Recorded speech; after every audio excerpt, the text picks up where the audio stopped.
Alam mo ba na sa lahat ng mga nagsasasabing sumasamba sa Diyos, kakaunti lamang ang tunay na nakakaabot sa pinakamataas na antas ng pagpapalagay ang loob sa Kanya? Marami ang nagdadasal, nagpupunta sa simbahan, at nagsasabing Kristiyano, ngunit bakit kakaunti lamang ang tunay na nakararanas ng malalim na ugnayan sa Panginoon? Sa katunayan, may anim na antas ng pagpapalagay ang loob sa Diyos at karamihan ay naiiwanan sa unang tatlo. Hindi sila umuusad, hindi umaangat, at hindi nila nararanasan ang tunay na kapangyarihan ng pagiging malapit sa Diyos. Ang pinakamalungkot, karamihan sa atin ay hindi man lang alam na nasa mababang antas tayo. Naniniwala tayong maayos na ang ating pananampalataya, pero sa katotohanan, napakalayo pa natin sa tunay na layunin ng Diyos para sa ating buhay. Ngayong araw, ibubunyag ko ang bawat antas ng pagpapalagayang loob sa Diyos at bakit napakahirap para sa marami na makarating sa pinakamataas na antas, ang antas na inilaan ng Diyos para sa mga tunay na naghahanap sa Kanya. Sa mundong puno ng kaguluhan at kawalan ng direksyon, marami sa atin ang nagtatanong, paano ba talaga magkaroon ng malalim na relasyon sa Diyos? Alam mo ba na mayroong anim na antas ng pagpapalagayang loob sa Panginoon? At ang mas nakakagulat pa, kakaunti lang ang nakakaabot sa pinakamataas na antas. Ngayong araw, tutuklasin natin ang unang antas ng pagpapalagayang loob sa Diyos. Ang pagsunod sa Kanyang mga utos. Ito ang pundasyon, ang simula ng lahat. Ngunit huwag kang magkamali. Hindi ito madali tulad ng tunog nito. Kapag sinabi nating pagsunod sa utos ng Diyos, hindi lang ito tungkol sa pagpunta sa simbahan tuwing linggo o pagbigkas ng mga panalangin. Ito ay isang malalim na pangako na susundin ang kalooban ng Diyos sa bawat aspeto ng iyong buhay. Isipin mo ang mga Israelita sa ilang.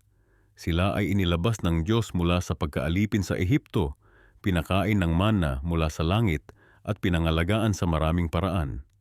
Gayunpaman, paulit-ulit silang sumuway sa mga utos ng Diyos. Sa Exodo Kabanata 20, mababasa natin ang 10 utos na ibinigay ng Diyos kay Moises. Ito ang pangunahing balangkas ng kung paano tayo dapat mamuhay. Ngunit ang tunay na pagsunod ay hindi lamang tungkol sa pagsunod sa mga patakaran. Ito ay tungkol sa pagkilala sa karunungan at pag-ibig sa likod ng mga utos na iyon.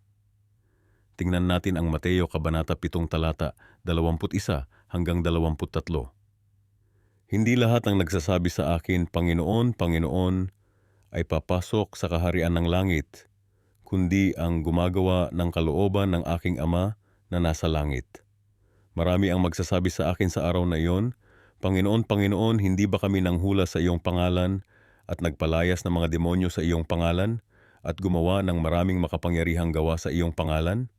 At kung magkagayon ay ipahahayag ko sa kanila, hindi ko kayo kilala kailanman. Lumayo kayo sa akin, kayong gumagawa ng kasamaan. Ang nakakagulat, hindi ba? Ang mga taong ito ay tila gumagawa ng mga kahanga-hangang bagay sa ngalan ni Jesus, ngunit hindi nila tunay na sinusunod ang Kanyang kalooban. Ito ay nagpapakita na ang tunay na pagsunod ay hindi lamang panlabas na pagkilos, kundi isang panloob na pangako. Ngayon maaari kang magtanong, paano ko malalaman kung tunay akong sumusunod sa Diyos? Ito ay isang mahusay na katanungan. Una, dapat nating suriin ang ating mga motibo. Sumusunod ba tayo dahil sa takot sa parusa? O dahil sa pag-ibig sa Diyos? Ang tunay na pagsunod ay nagmumula sa pag-ibig at pasasalamat, hindi sa takot. Pangalawa, ang tunay na pagsunod ay nagmumula sa puso. Sa Deuteronomio Kabanata 6, sinabi sa atin na dapat nating mahalin ang Panginoon ng ating Diyos ng buong puso, kaluluwa at lakas. Ang pagsunod sa Diyos ay hindi isang listahan ng mga gagawin. Ito ay isang paglalakbay ng puso. Pangatlo, ang tunay na pagsunod ay nagdudulot ng kagalakan, hindi pasanin. Sinabi ni Jesus sa Juan Kabanata 15 talata 11, ang mga bagay na ito ay sinabi ko sa inyo, upang ang aking kagalakan ay manatili sa inyo, at ang inyong kagalakan ay maging lubos. Kapag tunay tayong sumusunod sa Diyos, nararanasan natin ang kagalakan na nagmumula sa paggawa ng kung ano ang tama. Ngunit huwag tayong magkamali. Ang pagsunod ay madalas na mahirap. Maaaring mga hulugan ito ng pagtanggi sa sarili, pagpili ng mas mahirap na landas, o pagtindig laban sa kultura. Isipin si Daniel sa Biblia. Tumanggi siyang kumain ng pagkain ng hari o yumuko sa mga Diyos-Diyosan, kahit na nangangahulugan ito ng pagtapon sa lungga ng mga leon. Ang totoo, ang pagsunod sa mga utos ng Diyos ay hindi tungkol sa pagkamit ng kaligtasan sa pamamagitan ng ating mga gawa. Sa Efeso Kabanata 2, talata 8-9, sinasabi sa atin, sapagkat sa pamamagitan ng biyaya kayo ay naligtas sa pamamagitan ng pananampalataya. At ito ay hindi sa inyong sarili. Ito ay kaloob ng Diyos, hindi dahil sa mga gawa, upang walang sino man ang magmapuri. Ang ating pagsunod ay isang tugon sa kaligtasan na ibinigay na sa atin, hindi isang paraan upang makamit ito. Gayunpaman, ang pagsunod ay nagpapakita ng katotohanan ng ating pananampalataya. Sinabi ni Santiago, "Ipakita mo sa akin ang iyong pananampalataya ng walang mga gawa, at ipapakita ko sa iyo ang aking pananampalataya sa pamamagitan ng aking mga gawa." Ang tunay na pananampalataya ay palaging nagbubunga ng pagsunod. Maaaring isipin mo, sumusunod naman ako sa karamihan ng mga utos. Hindi ba sapat iyon? Ngunit tandaan ang sinabi ni Santiago sa Kabanata 2, talata 10, sapagkat ang sinumang sumusunod sa buong kautusan, ngunit natitisod sa isang punto ay nagkasala sa lahat. Ang Diyos ay hindi naghahanap ng bahagyang pagsunod o pagsunod na may mga kondisyon. Siya ay naghahanap ng ganap na katapatan. Ngunit may magandang balita. Hindi tayo nag-iisa sa paglalakbay na ito. Binigyan tayo ng Diyos ng banal na espiritu upang tulungan tayong sumunod. Sa Juan Kabanata 14, ipinangako ni Jesus na Ananias na ipapadala niya ang tagapagpayo, ang espiritu ng katotohanan, upang gabayan tayo. Ang unang antas ng pagpapalagayang loob sa Diyos, ang pagsunod sa kanyang mga utos, ay maaring tila isang mababang antas, ngunit ito ay isang mahalagang pundasyon para sa lahat ng susunod. Kung hindi tayo matapat sa pinakabatayang antas na ito, paano tayo usad sa mas malalim na antas ng pagpapalagayang loob sa Diyos? Sa susunod na bahagi, tatalakayin natin ang ikalawang antas ng pagpapalagayang loob sa Diyos at kung paano ito nagtatayo sa pundasyon ng pagsunod. Ngunit sa ngayon, hayaan mong tanungin ko, ano ang antas ng iyong pagsunod sa Diyos? Ito ba ay nagmumula sa puso o ito ay isang panlabas na pagpapakita lamang? Ang iyong sagot sa tanong na iyan ay maaaring magpahiwatig kung nasaan ka sa iyong paglalakbay sa pagpapalagayang loob sa Diyos. Sa ikalawang antas ng pagpapalagayang loob sa Diyos, nagsisimula tayong maranasan ang isang bagay na lubhang makapangyarihan, ang tunay na pagkilala sa pagmamahal ng Diyos. Hindi ito basta teorya o konseptong nababasa sa Biblia. Hindi ito simpleng kaalaman na alam nating mahal tayo ng Diyos dahil iyon ang itinuro sa atin. Sa antas na ito, nagsisimula nating maramdaman ang pagmamahal na ito sa ating puso at kaluluwa. Isipin mo ang pagkakaiba ng dalawang ito. Ang malaman na may nagmamahal sa iyo at ang tunay na maramdaman ang pagmamahal na iyon. Malaking pagkakaiba, hindi ba? Marami sa atin ang nakauunawa sa konsepto ng pagmamahal ng Diyos, subalit iilan lamang ang tunay na nakakaranas nito sa kanilang buhay. Parang katulad ito ng pagkakaiba sa pagitan ng pagbabasa tungkol sa dagat at ng aktwal na paglangoy dito. Sa mga taga-Roma chapter 5, sinabi ni Apostol Pablo, "At hindi tayo nabibigo sa pag-asa, sapagkat ibinuhos ng Diyos ang kanyang pag-ibig sa ating mga puso sa pamamagitan ng banal na espiritu na ibinigay sa atin." Pansinin ang mga salitang ibinuhos sa ating mga puso. Hindi lang ito kaalaman sa isip, kundi tunay na karanasang nagaganap sa kaibuturan ng ating pagkatao. Ngunit bakit maraming Kristiyano ang hindi umuusad sa antas na ito?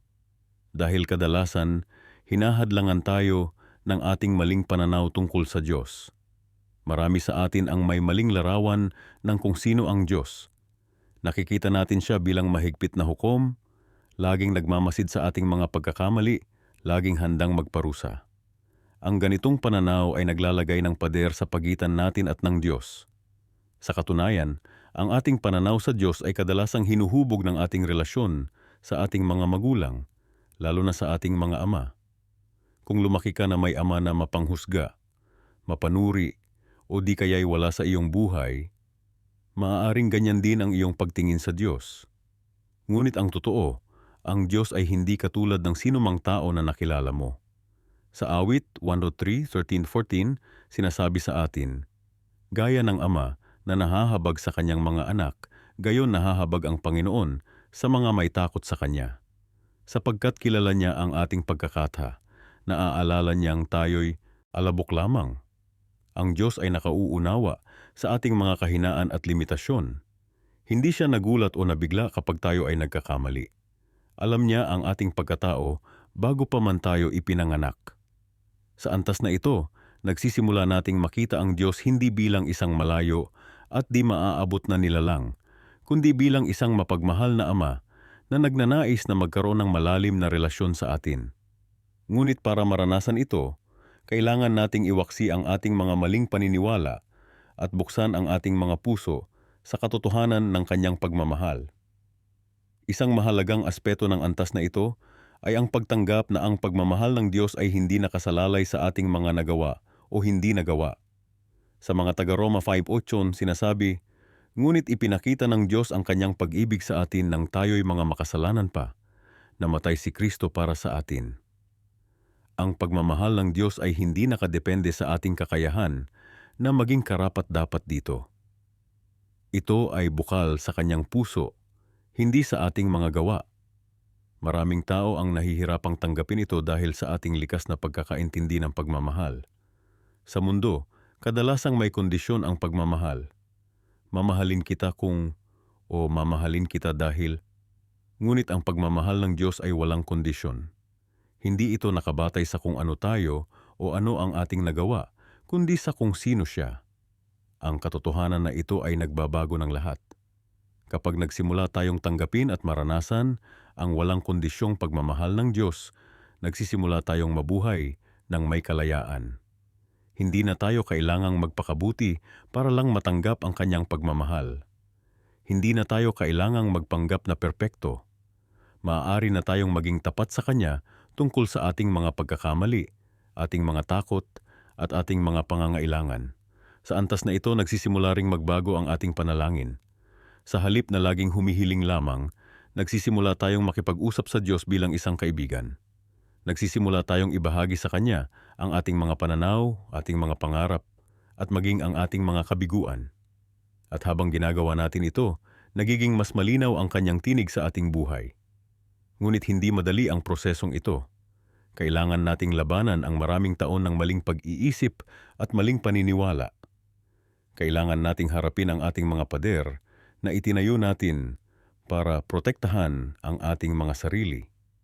At kailangan nating tanggapin na ang pagmamahal ng Diyos ay mas malaki kaysa sa anumang maaari nating isipin o unawain. Ang pagkilala sa pagmamahal ng Diyos ay hindi isang karanasang nangyayari ng isang beses lamang. Ito ay isang patuloy na paglalakbay. May mga araw na madarama natin ito ng malalim at may mga araw na maaring mahirap itong makita. Ngunit sa bawat hakbang ng ating paglalakbay, tinutulungan tayo ng Diyos na mas maunawaan at maranasan ang lalim ng Kanyang pagmamahal. Sa antas na ito, nagsisimula rin nating makita ang ating mga sarili sa ibang paraan. Dahil alam nating mahal tayo ng Diyos, nagsisimula tayong makita ang ating tunay na halaga. Hindi na tayo tinutukoy ng ating mga pagkakamali o ng mga opinyon ng iba. Sa halip, nakikita natin ang ating mga sarili bilang minamahal na mga anak ng Diyos. May layunin at halaga sa Kanyang mga mata. Ang ikatlong antas ng pagpapalagayang loob sa Diyos ay ang pagtitiwala. Ito ang punto kung saan nagsisimula tayong maramdaman ang tunay na kapayapaan sa ating relasyon sa Panginoon. Hindi na ito simpleng pagkilala o pagsunod lamang, kundi isang malalim na pagtitiwala na nagmumula sa puso. Isipin mo ito, kailan ka huling nagtiwala ng buong buo sa isang tao? Marahil sa iyong asawa, sa iyong ama, o sa isang matalik na kaibigan. Alam mo ba kung gaano kahirap ibigay ang buong tiwala mo sa isang tao?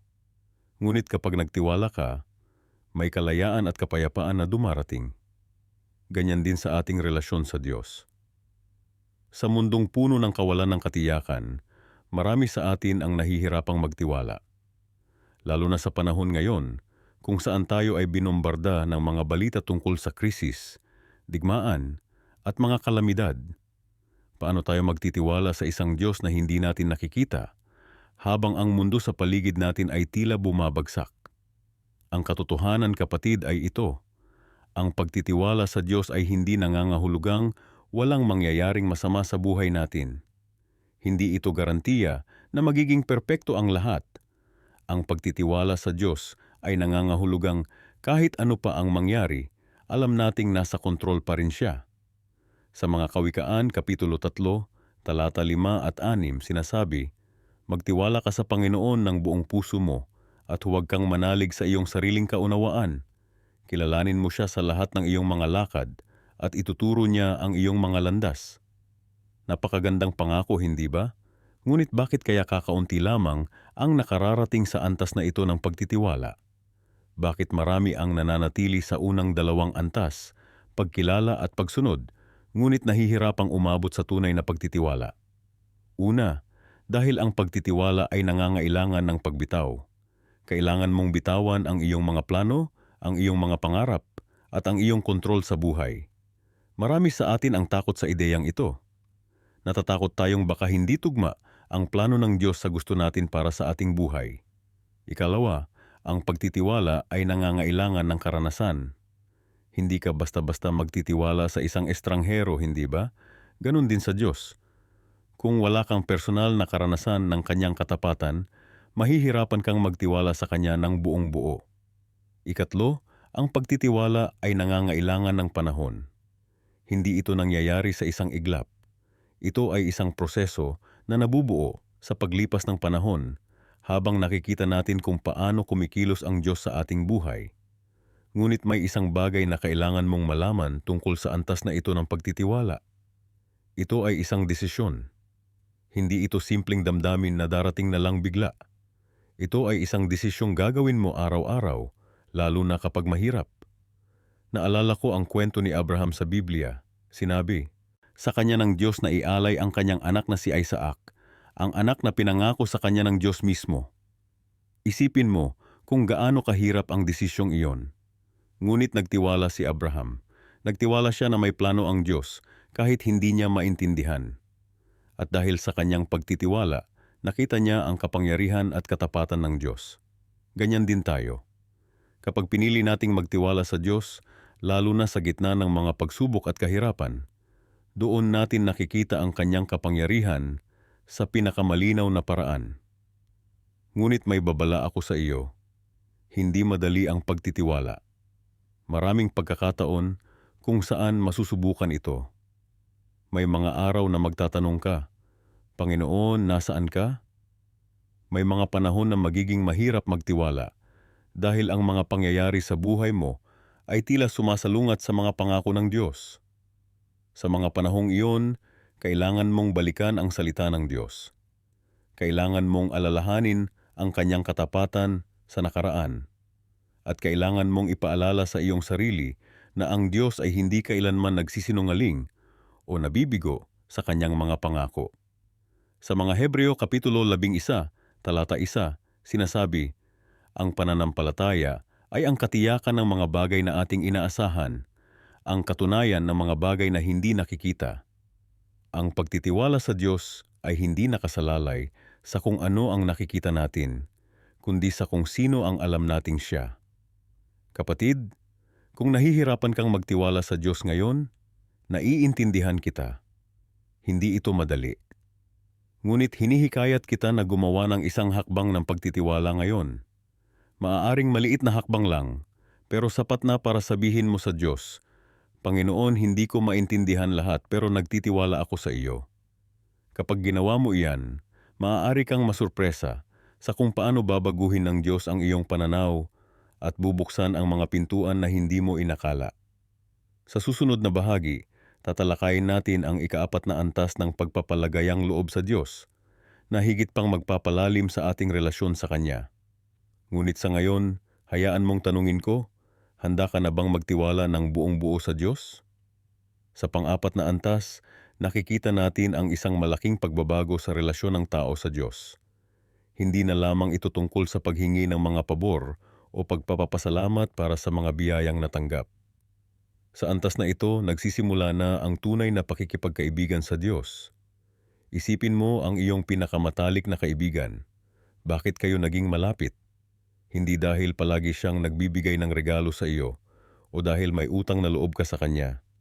Naging magkaibigan kayo dahil may tunay na koneksyon, may pagkakaunawaan, at may tiwala sa isa't isa.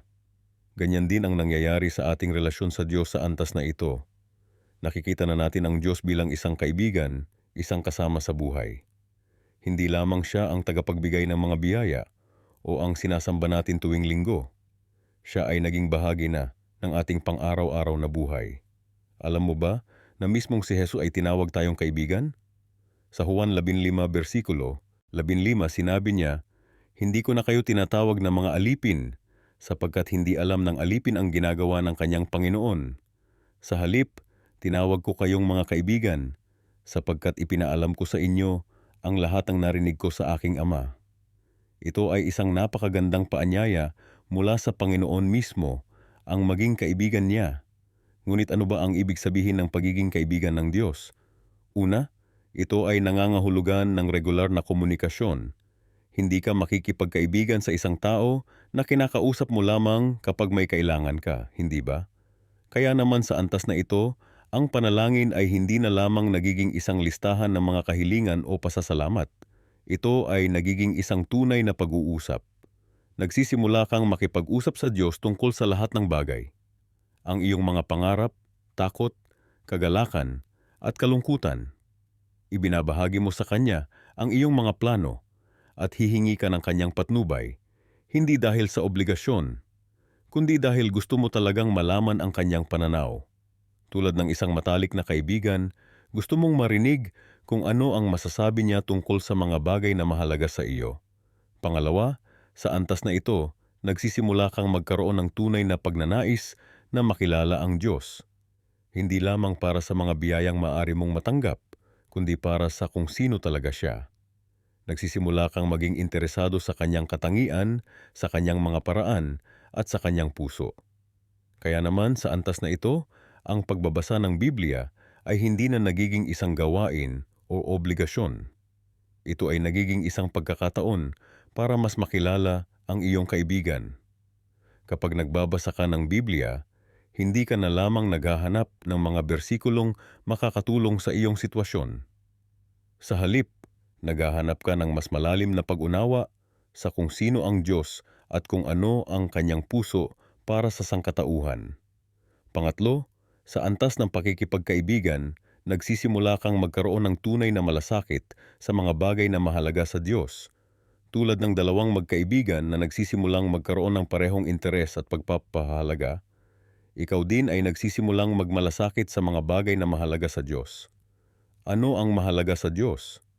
Ang kaligtasan ng mga tao, ang pagpapalaganap ng kanyang kaharian, ang pagtataguyod ng katarungan at kahabagan, at marami pang iba.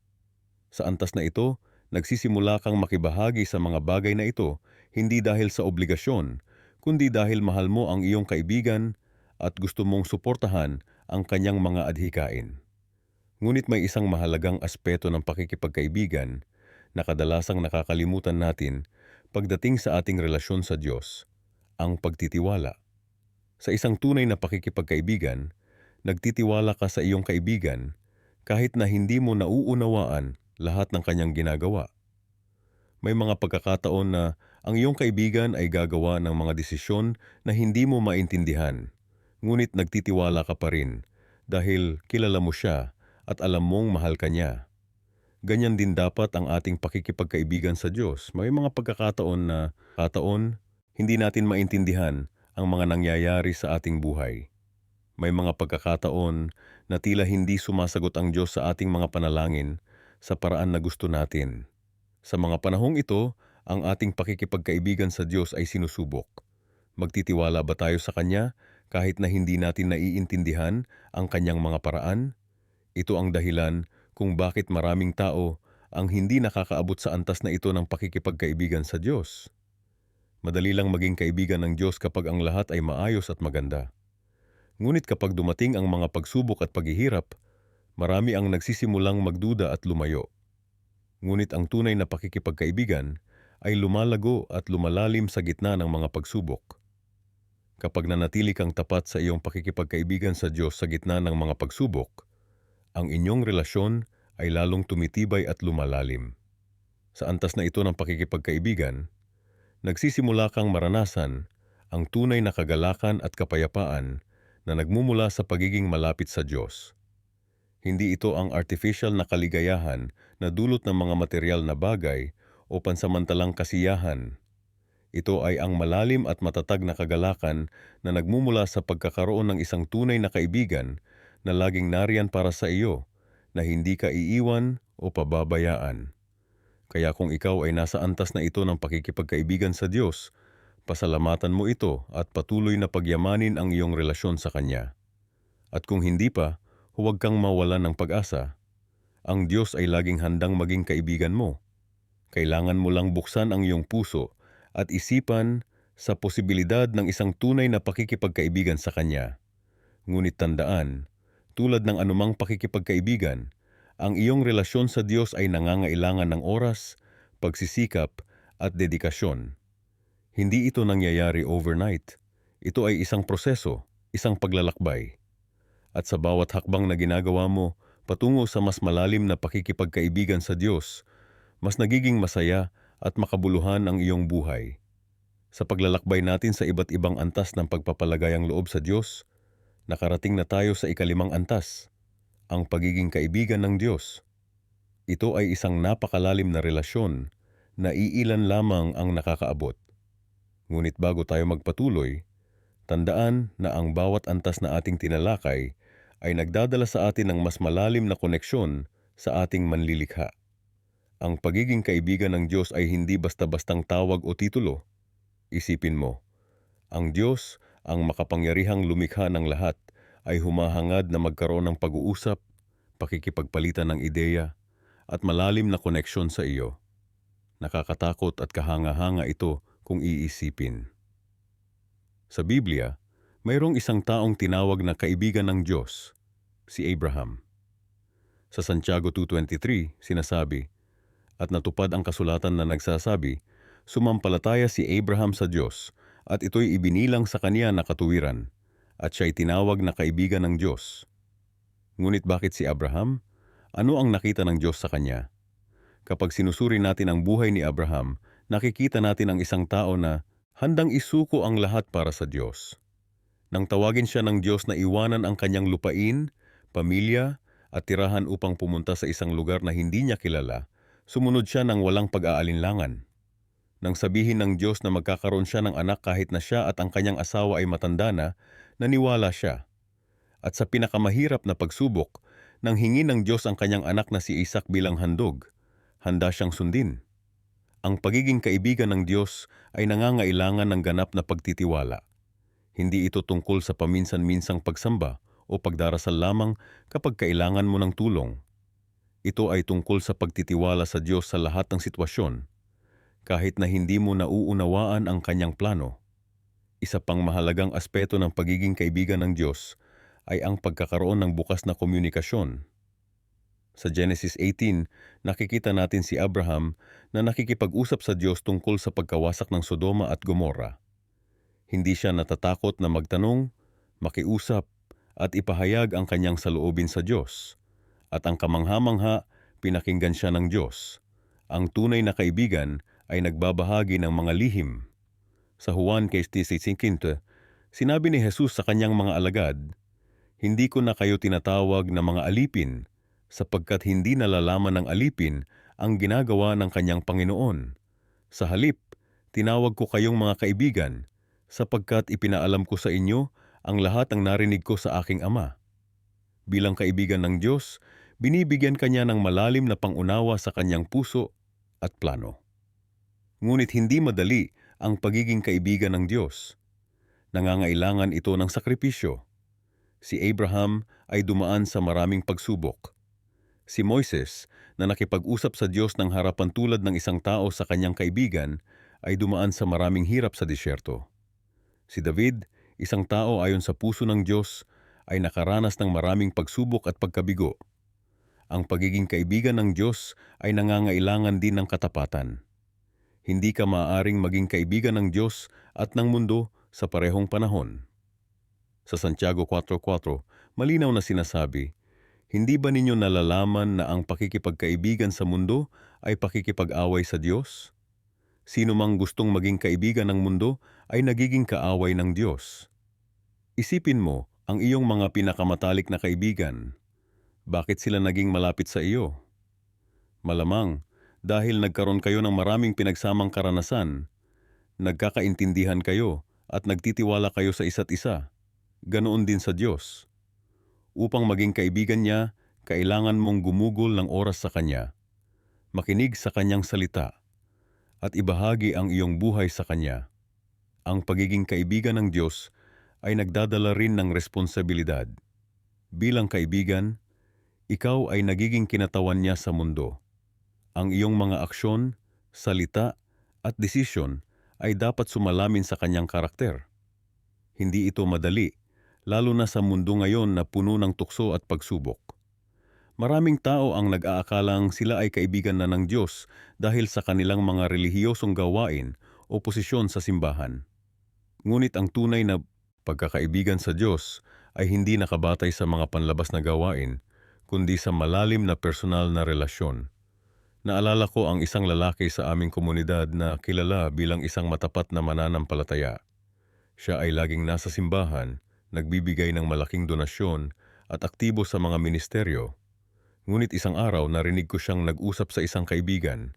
Sinabi niya, "Alam mo, kahit ilang dekada na akong naglilingkod sa simbahan, parang hindi ko pa rin kilala ang Diyos ng personal." Iyon ang trahedya ng marami. Maraming relihiyosong gawain, ngunit walang tunay na pagkakaibigan sa Diyos. Ang pagiging kaibigan ng Diyos ay hindi tungkol sa kung ano ang magagawa mo para sa Kanya, kundi tungkol sa kung gaano kalalim ang iyong relasyon sa Kanya.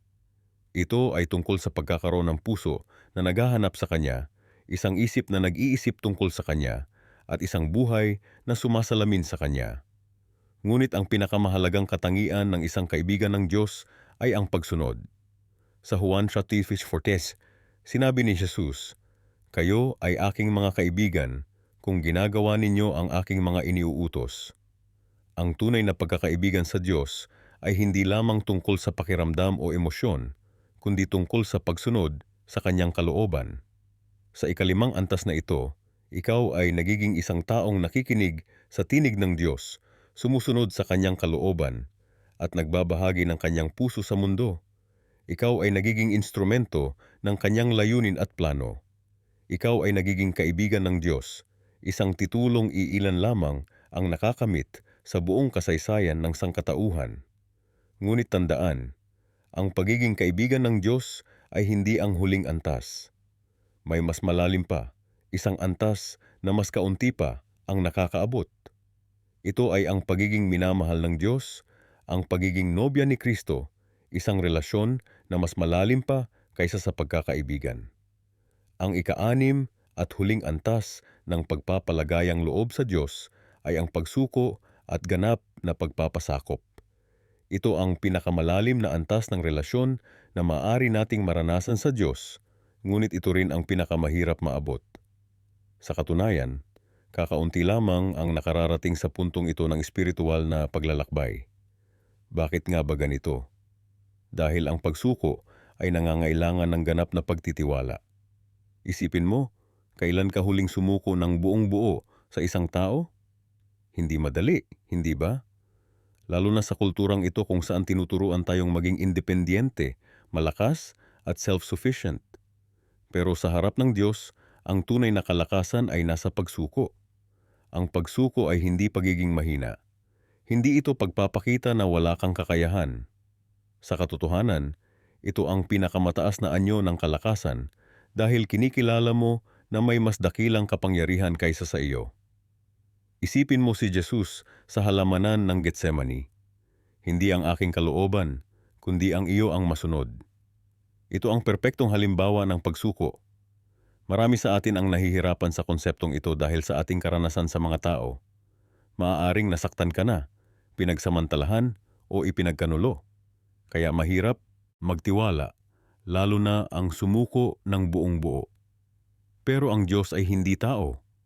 Siya ay hindi nagbabago, hindi nagsisinungaling, at hindi kailanman magtataksil. Sa ika-6 na antas ng pagpapalagayang loob, nararating mo ang puntong sinasabi mo, Panginoon, hindi ko na kailangan pang maintindihan ang lahat. Hindi ko na kailangan pang makita ang buong plano. Nagtitiwala ako sa iyo ng buong buo, kahit sa gitna ng kadiliman, kahit sa gitna ng bagyo. Pero tandaan, ang pagsukong ito ay hindi nangyayari sa isang iglap. Ito ay resulta ng mahabang panahon ng pakikipag-ugnayan sa Diyos, ng paulit-ulit na pagkakataon kung saan pinatunayan niya ang kanyang katapatan. Ito ay bunga ng nakaraang 5 antas: pakikinig, pagkilala, pagsunod, pagmamahal, at pakikiisa. Ang pagsuko ay nagmumula sa malalim na pagkaunawa na ang Diyos ay tunay na mabuti at karapat-dapat sa ating buong tiwala. Hindi ito bulag na pagsunod, kundi pagsunod na nakabatay sa karanasan at pagkaunawa sa kanyang katangian. Sa antas na ito, hindi na tayo nagtatanong ng bakit kapag may mga pagsubok. Hindi dahil wala tayong mga katanungan, kundi dahil alam natin kung sino ang ating pinagkakatiwalaan. Tulad ng sinabi ni Job, kahit patayin niya ako, aasa pa rin ako sa kanya. Iyan ang pagsuko. Pero bakit kakaunti ang nakakaabot sa antas na ito? Dahil ito ay nangangailangan ng kahandaang bitawan ang kontrol. At tayo, bilang mga tao, ay mahilig sa kontrol. Gusto nating hawakan ang manibela ng ating buhay. Gusto nating tayo ang magpasya kung saan tayo pupunta at paano tayo makakarating doon. Ang pagsuko ay pagsasabi, Diyos, ikaw na ang bahala. Ikaw na ang magpasya kung saan ako pupunta at paano ako makakarating doon. Ito ay paglalaan ng ating mga pangarap, plano, at kahit ang ating pinakamahalagang relasyon sa kanyang mga kamay. Mahirap ito, lalo na sa isang mundong nagsasabing, ikaw dapat ang boss ng iyong buhay. Pero ang katotohanan ay hindi tayo kailanman naging tunay na boss.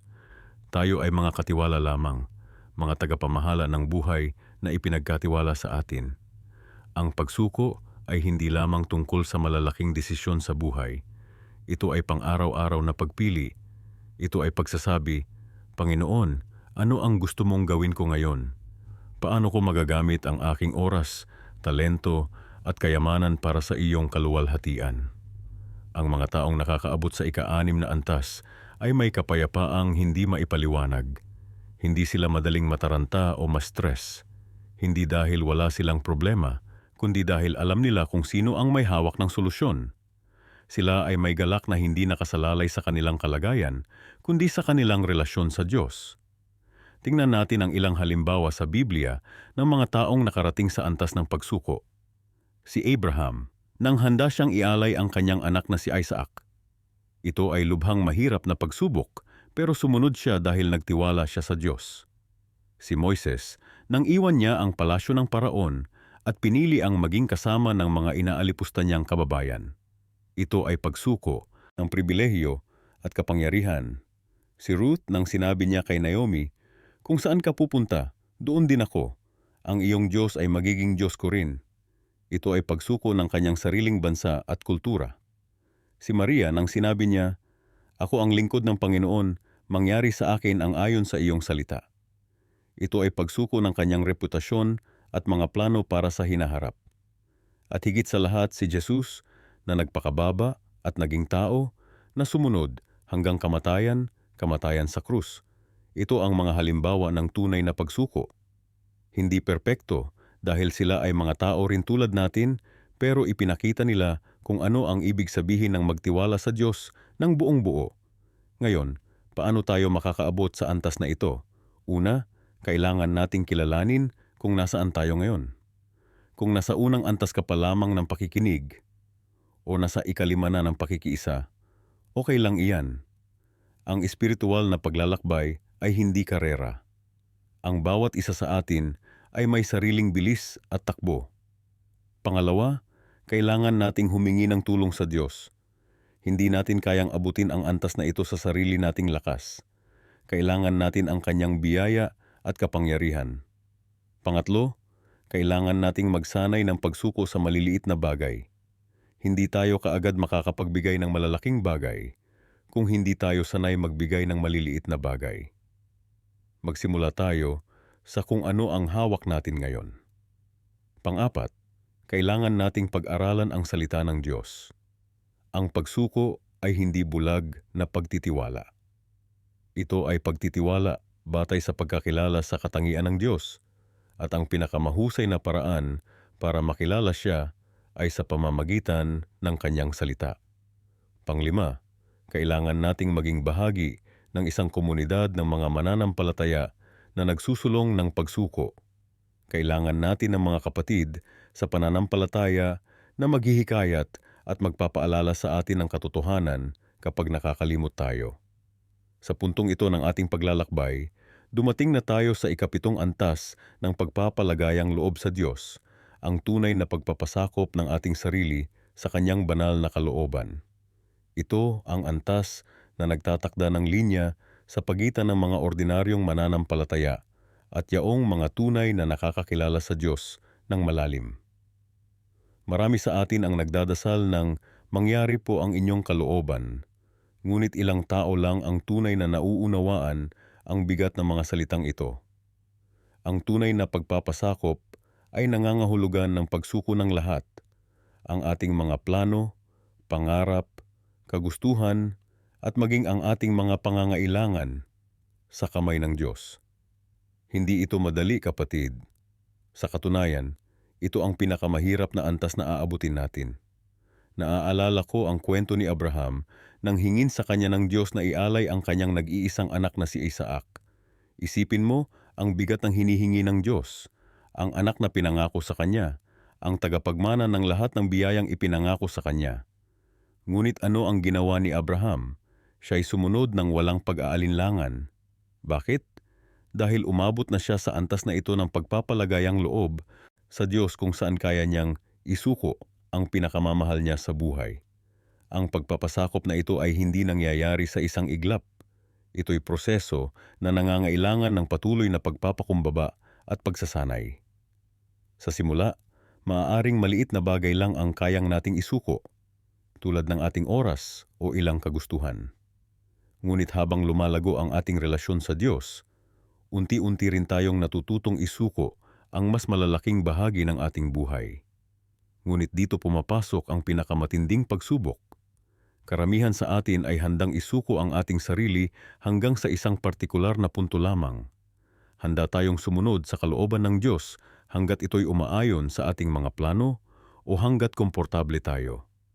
Ngunit kapag hiningi na ng Diyos ang isang bagay na labag sa ating kagustuhan o nagdudulot ng sakit, doon tayo nagkakaproblema. Tingnan natin si Job. Nawalan siya ng lahat, mga anak, kayamanan, kalusugan, ngunit ano ang sinabi niya? Ang Panginoon ang nagbigay, at ang Panginoon din ang nag-alis. Purihin ang pangalan ng Panginoon. Ito ang tunay na pagpapasakop, ang pagpuri sa Diyos kahit sa gitna ng matinding pagsubok at pagdurusa. Madalas nating iniisip na ang kalooban ng Diyos ay laging magdudulot ng kaginhawaan at kasiyahan sa atin. Ngunit hindi ito palaging ganoon. Minsan, ang kalooban niya ay maaaring mga hulugan ng paglalakad sa madilim at matinik na landas. Tingnan natin si Jesus mismo. Ang kanyang pagsunod sa kalooban ng Ama ay nagdala sa kanya sa krus. May pagkakataon ba sa buhay mo na hiniling ng Diyos ang isang bagay na labag sa iyong kagustuhan? Paano mo ito hinarap? Naging katulad ka ba ni Abraham at Job na nagtiwala sa Diyos kahit hindi nila naiintindihan ang kanyang plano? O naging katulad ka ni Jonas na tumakbo palayo sa harap ng Diyos? Ang katotohanan ay, ang tunay na pagpapasakop sa kalooban ng Diyos ay nangangailangan ng malalim na pagtitiwala. Hindi tayo susunod kung hindi tayo nagtitiwala, at hindi tayo magtitiwala kung hindi natin kilala ang Diyos.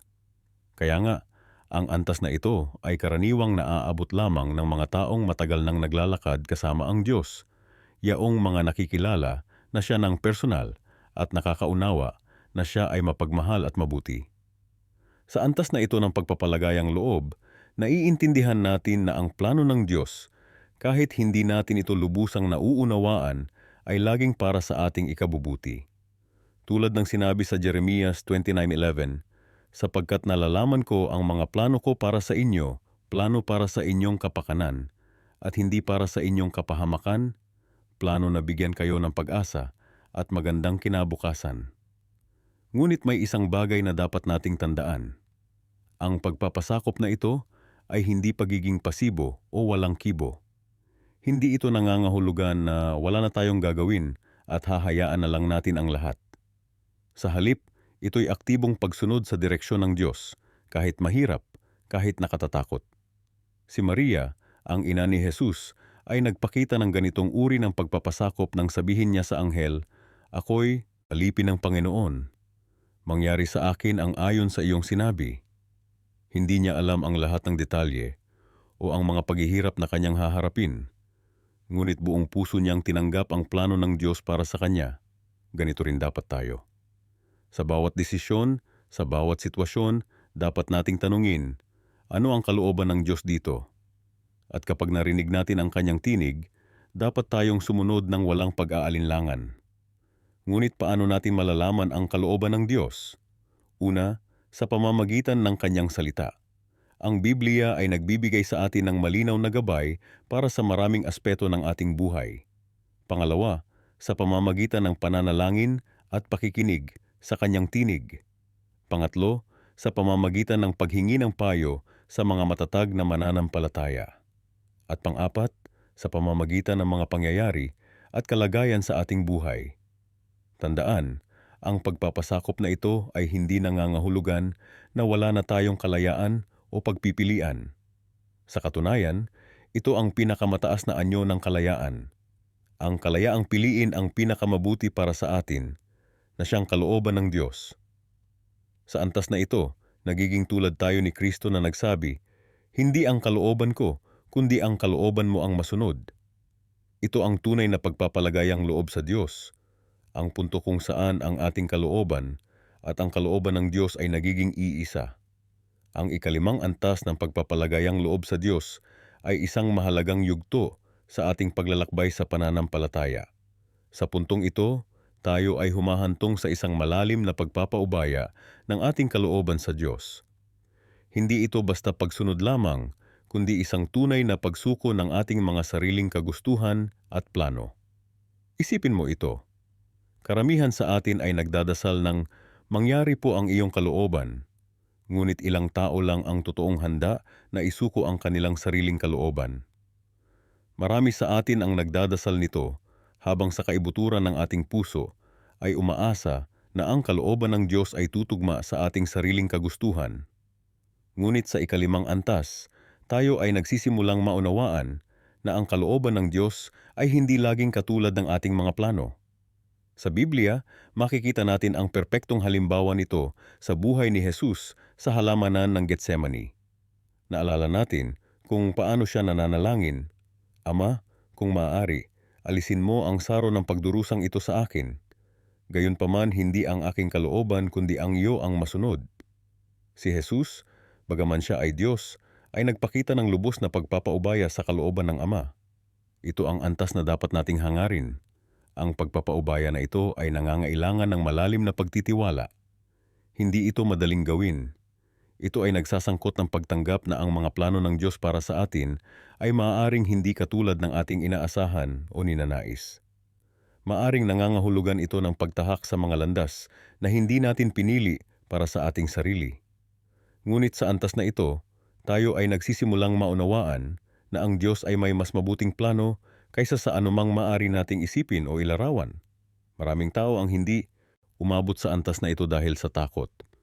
Natatakot tayo na kung isusuko natin ang ating kalooban sa Diyos, baka hingin niya ang mga bagay na hindi natin kayang ibigay o gawin. Natatakot tayo na baka dalhin niya tayo sa mga lugar na ayaw nating puntahan. Ngunit ang katotohanan ay ang kalooban ng Diyos ay palaging para sa ating ikabubuti. Kahit na hindi natin ito nakikita o naiintindihan sa sandaling iyon. Ang pagpapaubaya na ito ay hindi nangyayari sa isang iglap. Ito ay isang proseso, isang paglalakbay. Ito ay nagsisimula sa maliliit na bagay. Ang pagsuko ng ating mga pang-araw-araw na desisyon sa Diyos, ang pagtanggap ng Kanyang direksyon sa ating buhay, ang pagtitiwala sa Kanya kahit na ang mga bagay-bagay ay hindi nagaganap ayon sa ating plano. Sa ikalimang antas na ito, tayo ay nagsisimulang makita ang mundo sa ibang paraan. Hindi na tayo nabubuhay para sa ating sarili, kundi para sa Diyos. Ang ating mga prioridad ay nagbabago. Ang ating mga hangarin ay nagbabago. Ang ating buong buhay ay nagbabago dahil tayo ay nagsisimulang mamuhay ayon sa kalooban ng Diyos at hindi sa ating sariling kalooban. Ngunit tandaan, kahit nasa antas na ito, tayo ay patuloy pa ring lumalago at natututo. Hindi pa ito ang pinakamataas na antas ng pagpapalagayang loob sa Diyos. Mayroon pang isang antas na dapat nating hangarin, isang antas na mas malalim at mas mataas kaysa sa lahat ng iba pa. At sa susunod nating pagtalakay, ating tutuklasin kung ano ang ika-6 at pinakamataas na antas ng pagpapalagayang loob sa Diyos at kung bakit ito ang pinakamahirap abutin. Ngunit bago tayo pumunta sa huling antas, mahalagang maintindihan natin na ang bawat antas ay nagtataglay ng sarili nitong mga hamon at pagsubok. Hindi ito isang madaling paglalakbay. Ngunit sa bawat hakbang tayo ay lumalapit ng lumalapit sa Diyos at sa bawat antas, tayo ay nagiging mas katulad ni Kristo. Kaya kung ikaw ay nasa ikalimang antas na ito, kung ikaw ay nagsisimula ng isuko ang iyong kalooban sa Diyos, maging matiyaga sa iyong sarili. Huwag mong isipin na dapat mong makamit ang lahat ng ito ng sabay-sabay. Ito ay isang proseso, isang paglalakbay. At ang Diyos ay kasama mo sa bawat hakbang ng daan. Sa ika-9 na antas, nararating natin ang pinakamataas na anyo ng pagpapalagayang loob sa Diyos. Ito ay ang ganap na pagsuko at pagpapaubaya sa Kanyang kalooban. Ang kahulugan nito ay hindi lamang pagtanggap sa kalooban ng Diyos, kundi pagkakaroon ng lubos na kasiyahan at kagalakan sa Kanyang mga plano para sa atin. Kahit na ang mga planong iyon ay nagdudulot ng paghihirap at pagsubok. Isipin mo ito. Karamihan sa atin, kapag humaharap sa mga pagsubok, ay tumatanggap nito dahil wala tayong magagawa. Sinasabi natin, bahala na o tinatanggap ko na lang ito dahil wala naman akong choice. Ngunit ang tunay na pagsuko ay higit pa riyan. Ito ay pagtanggap ng may kasiyahan na nagsasabing, hindi lamang ko tinatanggap ang iyong kalooban, Panginoon, kundi nagpapasalamat ako at nagagalak. Paako sa iyong kalooban para sa akin. Sa antas na ito, ang pananampalataya ay hindi na lamang nakabase sa mga nakikitang resulta. Natatanggap natin ang katotohanan na ang Diyos ay gumagawa para sa ating ikabubuti kahit na hindi natin nakikita o naiintindihan kung paano. Ang matinding pagsubok, sakit o kahirapan ay hindi nahadlang sa ating relasyon sa Diyos kundi naging paraan pa upang mas malalim na makilala Siya. Tingnan natin ang halimbawa ni Job sa Biblia. Nawalan siya ng lahat, ang kanyang mga anak, kayamanan at kalusugan. Ngunit sa kabila ng lahat ng ito sinabi niya, kahit patayin niya ako, aasa pa rin ako sa Kanya. Ito ang diwa ng ika-9 na antas. Hindi ito pagtanggap lamang dahil wala nang ibang magagawa, kundi pagtanggap ng may lubos na tiwala at pag-ibig. Ang isa pang mahalagang aspeto ng ika-9 na antas ay ang pagkilala na ang Diyos ay hindi lamang nagpapahintulot ng mga pagsubok, kundi aktibong gumagamit ng mga ito para sa ating ikabubuti. Tulad ng sinabi ni Pablo sa Roma 5 kabanata, versikulo 3-5, hindi lamang iyon, kundi nagagalak din tayo sa ating mga pagdurusa, dahil alam nating ang pagdurusa ay nagbubunga ng pagtitiis. Ang pagtitiis ay nagbubunga ng pagkatao, at ang pagkatao ay nagbubunga ng pag-asa. Sa ika-9 na antas, tinatanggap natin ang katotohanan na ang Diyos ay nagtatrabaho sa ating mga buhay sa pamamagitan ng mga paraan na hindi natin laging naiintindihan. Naniniwala tayo na ang Kanyang pag-ibig ay hindi nagbabago at ang Kanyang karunungan ay walang hanggan. Dahil dito, kaya nating sabihin sa gitna ng pinakamatinding unos, Panginoon, ito ang iyong kalooban para sa akin at tinatanggap ko ito ng may kagalakan at pasasalamat. Ngunit bakit kakaunti lang ang nakararating sa antas na ito? Dahil ito ay nangangailangan ng ganap na pagpapakamatay sa sarili. Kailangan mong isuko ang iyong mga plano, mga pangarap, at maging ang iyong karapatan na maintindihan kung bakit nangyayari ang mga bagay-bagay. Kailangan mong tanggapin na ang Diyos ay may mas mabuting plano kaysa sa iyo. Marami sa atin ang nagpapanggap na sumusunod sa kalooban ng Diyos, ngunit sa katotohanan, gusto pa rin nating kontrolin ang ating mga buhay. Gusto nating sundin ang Diyos, pero sa sarili nating mga kondisyon. Gusto nating maging masunurin, pero nang hindi masyadong nakakasakit o nakakabago sa ating komportabling buhay. Ang ika-9 na antas ay nangangailangan ng lubos na pagtitiwala. Isang klase ng pagtitiwala na hindi kayang ibigay ng karamihan sa mga tao. Ito ay nangangailangan ng pagkilala na ang Diyos ay talagang may kontrol sa lahat ng bagay. At ang kanyang kalooban ay laging ang pinakamabuti para sa atin, kahit na hindi ito ang pinakamadali o pinakakomportable. Sa ika-9 na antas, ang iyong panalangin ay nagiging tulad ng panalangin ni Jesus sa halamanan ng Getsemani. Hindi ang kalooban ko, kundi ang kalooban mo ang masunod. At hindi mo na ito sinasabi ng may pag-aalinlangan o kalungkutan, kundi may katiyakan at kagalakan. Isipin mo kung paano sinunod ni Abraham ang utos ng Diyos na ialay ang kanyang anak na si Isaac. Ito ay isang matinding pagsubok ng kanyang pagtitiwala. Ngunit sinunod niya ito, hindi dahil sa takot, kundi dahil sa lubos niyang pagtitiwala sa Diyos. Naniniwala siya na kahit patayin niya si Isaac, kayang buhayin muli ng Diyos ang kanyang anak. Ganito ang uri ng pananampalataya na kailangan para maabot ang ika-9 na antas. Isang pananampalataya na hindi nagdududa sa kabutihan ng Diyos, kahit na ang mga pangyayari ay tila nagpapahiwatig ng kabaligtaran. Isang pananampalataya na nagpapahintulot sa Diyos na maging Diyos sa ating buhay, at hindi nagtatangkang ipilit ang ating sariling kalooban. Ngunit may isang mahalagang punto na kailangan nating maintindihan. Ang ika-9 na antas ay hindi nangangahulugang tayo ay nagiging walang damdamin o parang robot na sumusunod lamang sa mga utos. Hindi rin ito nangangahulugang hindi na tayo nagdadalamhati o nakakaramdam ng sakit. Si Jesus mismo ay umiyak sa harap ng libingan ni Lazaro at nagdusa sa halamanan ng Getsemani. Ang ika-9 na antas ay nangangahulugang sa kabila ng ating mga damdamin at paghihirap, pinipili pa rin nating magtiwala sa Diyos at sumunod sa kanyang kalooban. Ito ay pagkakaroon ng kapayapaan sa gitna ng bagyo, hindi dahil wala tayong nararamdaman, kundi dahil alam nating kasama natin ang Diyos sa bangka. Kaya kung nais mong maabot ang ika-9 na antas ng pagpapalagayang loob sa Diyos, kailangan mong simulan sa pag-amin na hindi mo kontrolado ang lahat. Kailangan mong tanggapin na ang Diyos ay may mas malaking plano kaysa sa iyo. At kailangan mong magtiwala na ang kanyang pag-ibig para sa iyo ay hindi nagbabago, kahit na ang mga pangyayari sa iyong buhay ay nagbabago. Sa ating paglalakbay sa mga antas ng pagpapalagayang loob sa Diyos, narating na natin ang ika-6 at pinakamataas na antas, ang kagalingan ng pagmamahal. Ito ang pinakamalalim na koneksyon na maaaring maranasan ng isang tao sa Panginoon, isang lugar kung saan ang kaluluwa ay lubos na namumuhay sa pagmamahal sa Diyos. Hindi ito basta-bastang pagmamahal.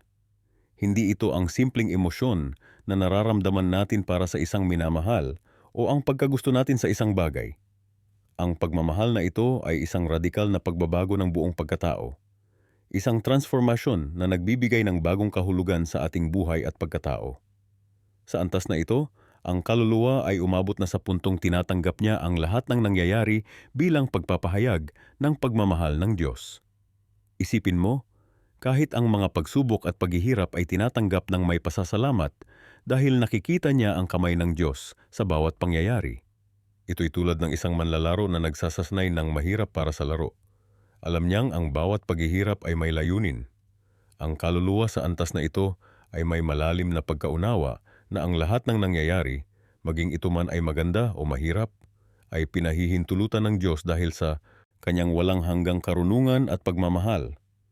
tulad ng sinabi sa Roma 0:28, at nalalaman natin na ang lahat ng bagay ay nagkakalakip na gumagawa sa ikabubuti ng mga nagsisiibig sa Diyos, sa makatuwid bagay niyaong mga tinawag, alinsunod sa kaniyang nasa.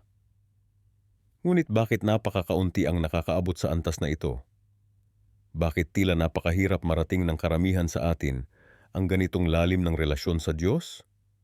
Una, ang antas na ito ay nangangailangan ng lubos na pagsuko. Hindi ito madali para sa ating mga tao na sanay na kontrolin ang ating buhay.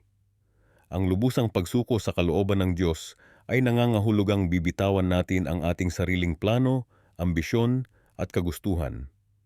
Ito'y tulad ng isang taong nahulog sa malalim na tubig at natutong lumutang. Hindi ka na lumalaban sa tubig kundi hinahayaan mong dalhin ka nito. Pangalawa, ang antas na ito ay nangangailangan ng matinding katapatan. Hindi sapat ang paminsan-minsang pagbabasa ng Biblia o pagdarasal kapag naalala mo lang. Ang kaluluwa sa antas na ito ay namumuhay sa presensya ng Diyos araw-araw, oras-oras. Tulad ng isang magkasintahan na laging nag-uusap at nagkakaintindihan, ganon din ang relasyon ng kaluluwang ito sa Diyos, patuloy at malalim. Pangatlo, ang antas na ito ay nangangailangan ng matinding pagtitiwala. Sa mundo nating puno ng kawalan ng katiyakan, hirap tayong magtiwala ng lubos kahit sa mga taong pinakamalapit sa atin. Paano pa kaya sa isang Diyos na hindi natin nakikita? Ngunit ang kaluluwang nasa antas na ito ay nakarating sa punto kung saan ang kanyang pagtitiwala sa Diyos ay hindi na nababahiran ng pag-aalinlangan. Tulad ng isang batang walang pag-aalinlangang tumalon sa mga bisig ng kanyang ama, ganoon din ang pagtitiwala niya sa Diyos. Pang-apat, ang antas na ito ay nangangailangan ng matinding pagpapakumbaba. Sa isang mundong nagpapahalaga sa tagumpay, kayamanan at kapangyarihan, mahirap tanggapin na tayo ay mga nilalang na nangangailangan ng Diyos. Ang kaluluwang nasa antas na ito ay nakarating sa punto kung saan kinikilala niyang wala siyang magagawa nang wala ang Diyos. Tulad ng isang sanga na hindi maaaring magbunga ng hiwalay sa puno, ganoon din siya. Umaasa ng lubos sa Diyos para sa lahat. Panlima, ang antas na ito ay nangangailangan ng matinding pagtitiis. Hindi ito nararating sa isang iglap. Ito'y resulta ng maraming taon ng paglalakbay kasama ang Diyos, ng maraming pagsubok at pagkabigo, ng maraming tagumpay at pagbagsak. Tulad ng isang manlalakbay na unti-unting umaakyat sa mataas na bundok, ganoon din ang kaluluwa. Bawat hakbang, bawat karanasan, ay nagdadala sa kanya papalapit sa tuktok. Ang kagalingan ng pagmamahal ay isang lugar kung saan ang kaluluwa ay nakararanas ng lubos na kapayapaan at kagalakan, kahit sa gitna ng mga pagsubok at paghihirap. Ito'y tulad ng isang bahay na matatag na nakatayo sa gitna ng malakas na bagyo. Hindi natatakot, hindi nag-aalinlangan, kundi nakatitiyak sa proteksyon at pag-ibig ng Diyos. Sa antas na ito, ang kaluluwa ay nakakaranas ng isang uri ng pagmamahal na hindi kayang ipaliwanag ng mga salita. Ito'y isang pagmamahal na nagbibigay sa kanya ng lakas na magpatawad ng walang kondisyon, magmahal ng walang hangganan, at maglingkod ng walang inaasahang kapalit. Tulad ng sinabi ni San Pablo sa Filipos 4:7, at ang kapayapaan ng Diyos na di masayod ng pag-iisip ay mag-iingat ng inyong mga puso at ng inyong mga pag-iisip kay Kristo Jesus. Ang kaluluwa sa antas na ito ay nakakaranas din ng isang malalim na pagkaunawa sa kalooban ng Diyos. Hindi niya kailangang maghanap ng mga palatandaan o magtanong sa iba para malaman kung ano ang nais ng Diyos. Mayroon siyang malalim na pakiramdam, isang intuwisyon na nagmumula sa kanyang malalim na relasyon sa Diyos. Tulad ng isang mag-asawang matagal nang magkasama at nakakaintindi sa isa't isa kahit walang salita, ganoon din siya sa Diyos. Ngunit kahit gaano kaganda ang antas na ito, hindi ito madaling marating. Maraming hadlang ang kailangang lampasan, maraming pagsubok ang kailangang pagtagumpayan. Ngunit para sa mga nakarating dito, walang ibang karanasan ang maihahambing sa kagalingan ng pagmamahal sa Diyos. Kung nais mong marating ang antas na ito, kailangan mong simulan sa pagkilala sa iyong pangangailangan sa Diyos.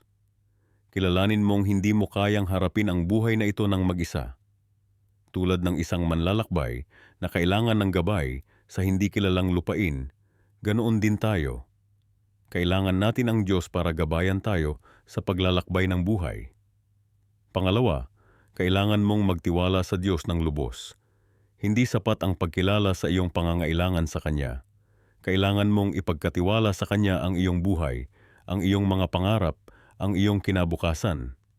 Tulad ng isang taong naglalagay ng lahat ng kanyang kayamanan sa isang bangko, ganoon din dapat ang iyong pagtitiwala sa Diyos. Walang pag-aalinlangan, walang pag-aatubili. Kung gusto mong mas marami pang matuto tungkol sa paksang ito, i-like at i-share ang video na ito para makatulong tayo sa iba na makilala rin ang kagalingan ng pagmamahal sa Diyos.